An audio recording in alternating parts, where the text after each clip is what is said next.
안녕하십니까 애국 시민 여러분. 자유민주주의를 지키려는 그 마음 하나로 이 추운데도 모여주셔서 진심으로 감사드립니다. 여러분 이거 아십니까? 대한민국은 광복절은 있는데 건국절은 없습니다. 누구도 건국의 역사를 가르치려 하지 않습니다. 왜 그런지 아십니까? 자유 대한민국의 건국은 이승만 대통령을 빼놓고는 설명할 수가 없기 때문입니다. 그래서 좌파들은 역사에서 건국을 지워버렸습니다. 이게 대한민국의 현실입니다. 저는 대한민국을 건국한 이승만 대통령을 가장 존경합니다.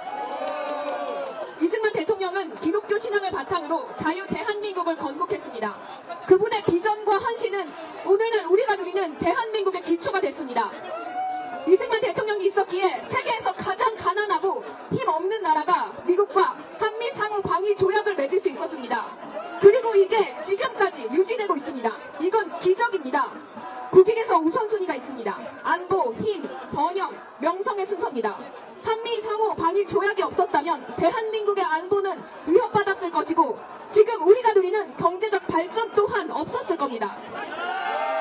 그러나 지금 대한민국은 이승만 대통령이 세운 자유민주주의의 정신과 안보가 크게 위협받고 있습니다. 공산주의자들과 반이승만 세력들이 거짓 역사를 퍼뜨리며 대한민국의 정체성을 흔들어놨습니다. 그들은 대한민국의 건국을 부정하고 이승만 대통령을 독재자로 몰아세우며 자유민주주의의 체제를 파괴하려고 합니다. 대한민국은 제대로 된 역사를 배우지 못하고 있습니다. 그 결과 공산주의 세력들이 민주주의를 가장한 폭정을 행사하고 있습니다.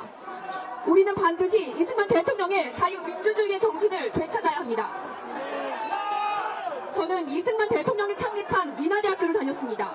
제 학생 시절 참 이상했습니다. 분명 독재자라고 배운 이승만이 왜 인하대학교를 설립했는지 의아했습니다. 독재자라면 국민들을 멍청하게 만들고 똑똑한 사람들은 캄보디아 킬링필드처럼 처참하게 죽여야 합니다. 하지만 이승만 대통령은 그렇지 않았습니다. 오히려 대한민국의 경제 발전과 산업기술 인재 양성을 목표로 하셨습니다. 그 증거로 인천에 미국 MIT와 같은 최고 수준의 학교를 설립하고 싶다며 인하대학교를 창립했습니다. 이승만 정신은 교육과 지식의 힘입니다. 애국시민 여러분, 우리는 반드시 대한민국의 진짜 역사를 알아야 합니다. 조선시대는 철저한 신분제 사회로 양반, 상농, 천민으로 구분됐습니다. 이는 오늘날 북한의 주체사상과 유사합니다.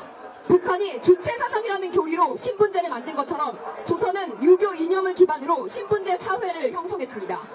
조선시대에 권력을 잡은 호남 지주 세력은 일제강점기에 친일파로 활동했습니다. 일제가 패망하고 이들은 친미 세력으로 갈아탔습니다. 그리고 그들은 이승만 대통령을 초대 대통령으로 세우며 하나의 요구를 했습니다. 오남 이승만 선생을 대통령으로 받들 테니 대신 기득권을 보장해달라. 즉 조선시대부터 내려오던 신분제 사회를 신생 대한민국에서도 유지해달라는 겁니다. 이 신분제 구조가 의원 내각제입니다. 하지만 이승만 대통령은 그들의 요구를 받아들이지 않았습니다.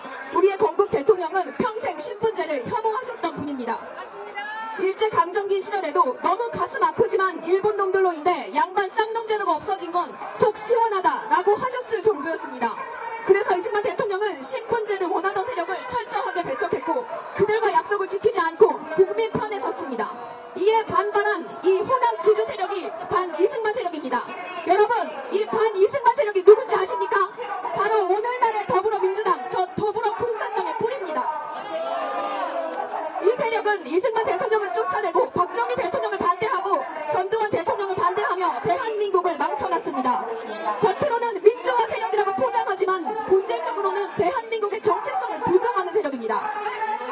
만약 이승만 대통령이 이들을 버리지 않고 기득권을 보장했다면 대한민국은 건국 당시부터 필리핀이나 중남미 국가처럼 부정부패로 망가졌을 겁니다. 그러나 이승만 대통령은 토지개혁을 단행하며 대한민국이 공산주의로 넘어가는 것을 막고 자유시장경제의 기틀을 마련했습니다.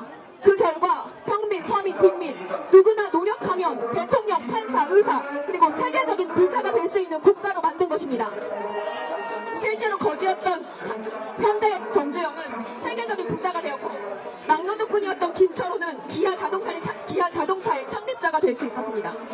이러한 기회의 나라를 만든 게 바로 이승만 대통령입니다.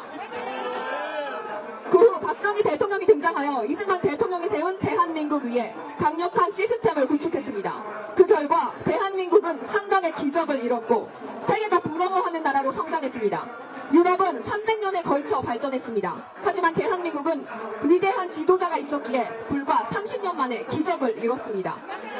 이게 바로 국뽕입니다. 또한 대한민국 국민으로서의 자부심입니다. 우리나라 국민이 특별히 뛰어나거나 똑똑해서 가능했던 게 아닙니다. 임진왜란 때를 보면 같은 조선수군이었지만 이순신 장군이 지휘하면 무조건 승리했고 원균이 지휘하면 무조건 패배했습니다. 또 같은 한민족인 북한을 보십시오. 김일성이 지도했던 북한과 이승만 대통령이 지도한 대한민국은 아주 다른 결과가 나타났습니다. 가장 중요한 건 리더의 역할이고 국가체제가 무엇보다 중요합니다. 그러나 김대중이 들어서고 김일성을 찬양하는 주사파, 즉 운동권 세력을 정치권에 끌어들입니다. 이 운동권은 대한민국 정치권에서 더욱 강력한 영향력을 행사하게 됐습니다. 그들은 이승만 대통령의 정신을 지우고 역사를 왜곡하며 대한민국을 적반통일하려고 하고 있습니다. 또한 제주 4.3 사건 같은 역사적 사건들도 바로 보아야 합니다. 그 사건의 본질은 공산주의 세력인 남로당의 주도하에 벌어진 반란이었습니다. 역사는 감성적으로 접근하는 것이 아니라 객관적 사실을 바탕으로 입체적으로 바라보아야 합니다. 현재 윤석열 대통령은 자유민주주의를 수호하고 대한민국의 정체성을 지키기 위해 애쓰고 있습니다. 그런데도 반 이승만 세력 더불어공산당은 거짓 선동으로 윤석열 대통령을 끌어내리려고 합니다. 만약 그들이 원하는 대로 윤석열 대통령이 탄핵된다면 대한민국의 자유민주주의는 무너질 겁니다. 공산주의의 세력은 더욱 강해질 겁니다. 우리는 반드시 자유민주주의를 지켜야 합니다. 반국가 세력을 절대 용납할 수 없습니다. 이들과 타협이란 없습니다. 또한 저 반국가 세력은 이승만 대통령을 독재자 프레임 씌우고 있습니다. 하지만 이승만 대통령은 4.19 학생운동을 부정하지 않았습니다. 오히려 이를 높이 평가하며 이렇게 말씀하셨습니다. 국민이 원하면 물러나야지. 자신의 의지로 물러난 독재자가 세상에 어디 있습니까? 이승만 대통령은 4.19 당시 부상당한 학생들을 우리 애들이라고 부르며 안타까워했습니다. 학생들의 참상을 보시고는 여러 번 이렇게 말씀하셨습니다. 학생들이 왜 이렇게 됐어? 부정을 왜 해? 부정을 보고 일어나지 않는 백성은 죽은 백성이지. 이 젊은 학생들은 참으로 장하다. 이게 과연 독재자가 할 말입니까? 반면 좌파에서 영웅으로 떠받드는 김구는 북한과 남북 협상을 시도했습니다. 그는 대한민국 정부 수립에 반대하는 4.30 공동성명에 서명했습니다. 하지만 이승만 대통령은 나라를 건국하며 단 한 번도 공산주의자들과 타협하지 않았습니다. 김구나 안창호 등 해외 독립운동가들은 대부분 중국이나 미국 국적을 취득했습니다. 그러나 이승만 대통령은 미국 국적을 권유받을 때마다 이렇게 말씀하셨습니다. 필요 없습니다. 한국은 곧 독립될 테니까요. 미국의 월승도 시민권을 권유했지만 이승만 대통령은 웃으며 이렇게 답했습니다. 이래봬도 저는 대한민국의 대통령입니다. 여러분, 누가 진정한 대한민국의 대통령입니까? 우리는 이승만 정신을 되찾아야 합니다. 이승만 대통령은 망명지에서도 죽는 날까지 나라 걱정을 하셨습니다. 그의 리더십 덕분에 우리는 대한민국을 지킬 수 있었고 세계에서 유례 없는 기적을 맛볼 수 있었습니다. 이제 저는 욕먹을 각오하고 우파 지도부도 비판하겠습니다. 국민의힘 국회의원들 도대체 뭐 하는 겁니까? 또 다시 탄핵 대통령을 만들 겁니까? 미치셨습니까? 국민이 뽑아준 국회의원이 국민을 대변해야 하는데 중국한테 붙어놓고 뭐 하는 겁니까? 집회에 나와서 국회의원들은 중국을 비판하십시오. CCP를 비판하십시오. 최소한 20명은 단식 투쟁하고 30명은 삭발식 해야 하는 거 아닙니까? 왜 국민을 대변하는 국회의원이 하지 않고 그걸 국민한테 떠넘깁니까? 국민들은 윤석열 대통령을 지키기 위해 12월부터 거리에 나왔습니다. 그런데 당신들은 조기 대선 준비나 하고 이게 뭐 하는 짓거리입니까? 이게 국민을 농락하는 거 아니면 뭡니까? 또 국민의힘 의원 82명이 헌법재판소에 탄원서를 제출한 내용을 보면 정말 기가 막힙니다.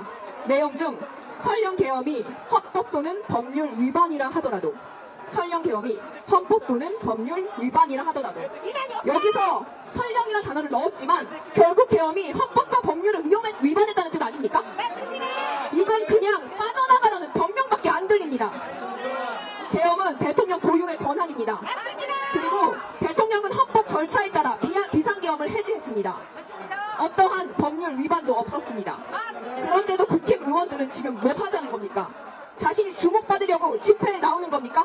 아니면 정말 대통령을 지키기 위해 나오는 겁니까? 제가 이렇게 국힘의원들을 비판한다고 우파 내부에서 분열을 우려하시는 분들이 있습니다. 하지만 진실을 외면하면 나라가 무너집니다. 지금 바로잡지 않으면 언제 바로잡려고 합니까? 대통령이 돌아온 다음에요? 그래서 박근혜 대통령 때는 잘 됐습니까? 이러다 대한민국이 중국에 넘어가게 생겼습니다. 그때 후회하면 늦습니다. 지금도 이미 늦었습니다. 이걸 우파 분열이다 뭐다 한다면 생각을 하십시오. 잘못된 건 잘못됐다 비판해야 합니다. 이게 우파 정신입니다. 그리고 저는 노무현 정신을 비판하겠습니다. 노무현은 한국 최초의 반미 대통령입니다. 미국 국방부 장관이 노무현은 정신이 이상한 것 같다라는 공식적인 기록을 남겼습니다. 그 정도로 노무현은 미국에 부정적이었습니다.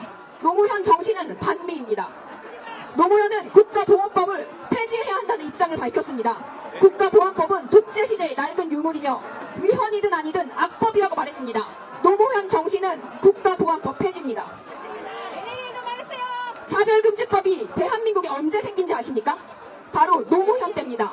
노무현 이전에는 차별금지법이 없었습니다. 노무현이 공약으로 세운 게 차별금지법입니다. 노무현 정신은 차별금지법입니다. 또 노무현은 자주국방, 즉 주한미군 철수를 외쳤습니다.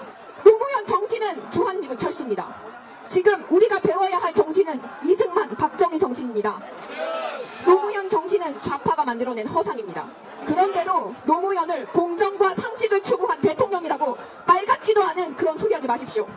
노무현 시대가 가장 불공정하고 무상식할 시대였습니다. 맞습니다. 대표적인 예가 바다 이야기입니다. 그리고 집회에서 우리가 이겼다 이러는데 우파가 집회로 무엇을 이겼고 무엇을 잃었습니까? 대한민국 교육도 좌파가 장악했고 역사도 좌파가 장악했습니다. 언론도 좌파가 먹었습니다. 또 출판계도 좌파로 물들었습니다. 법은 어떤가요? 지금 헌법재판소만 봐도 우리법 연구회가 장악했습니다.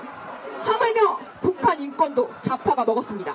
대체 우파는 집회만으로 무엇을 이겼다는 건가요? 집회만으로 끝나는 게 아니라 전략과 전술을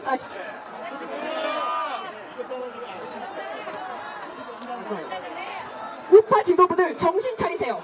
교과서를 바로잡고 교육을 개혁하십시오. 법을 정비하고 북한 인권 문제도 적극 나서야 합니다. 미국은 인권의 나라입니다. 좌파는 인권으로 30년간 싸워서 미국도 움직이고 있습니다. 좌파는 미국 의회에 한반도 평화협정 법안을 통과시키려고 수천억 원을 쏟아붓고 있습니다. 이는 주한미군 철수로 이어질 수 있는 위험한 법안입니다. 베트남도 파리 평화협정으로 미군 철수 후 공산화가 됐습니다. 좌파는 한반도 평화협정 이 법안으로 대한민국을 공산화 만들려고 하고 있습니다. 우파 국회의원들, 좌파들이 이렇게 공산화 만들 동안 니들은 대체 무엇을 했습니까? 국힘의원들 정신 차리십시오. 정신 차리고 대통령 지키십시오. 그리고 저는 이런 이야기를 제가 왜 하고 있는지 모르겠습니다. 저는 정치 전문가도 법 전문가도 아닙니다. 앞으로 정치를 할 생각조차 없습니다. 그런데 제가 왜 이런 쓴소리를 해야 하는지 모르겠습니다. 이런 이야기는 국회의원들이 나서서 해야 하는 거 아닙니까? 진짜 뭐 하자는 겁니까? 국회는 국민을 대변하는 곳입니다. 우파 국민들은 CCP가 너무 싫습니다. 우리는 친미를 원합니다.